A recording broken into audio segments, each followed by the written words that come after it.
it would take about 7 to 10 years bago mawala itong sitwasyon natin na ganito.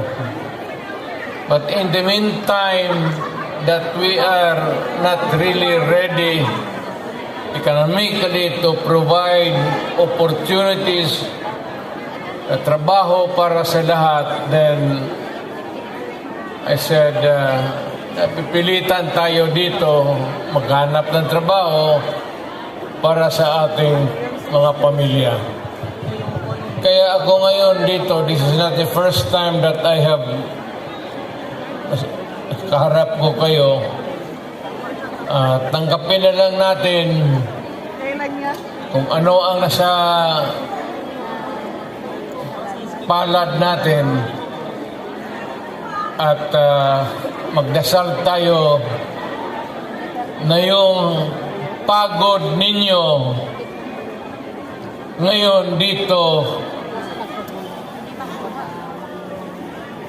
ang makinabang ang mga pamilya ninyo at ang mga anak ninyo.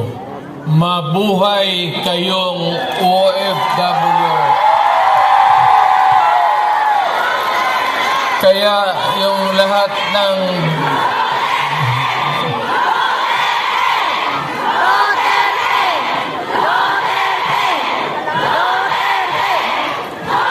Kaya kayong lahat na mga dalaga pa,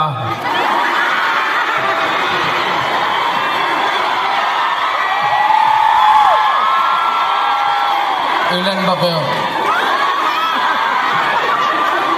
Matagal pa naman ako dito, 1 buwan pa. Pakasalan ko kayong lahat para lumigaya kayo at magkaroon ako ng maraming pera.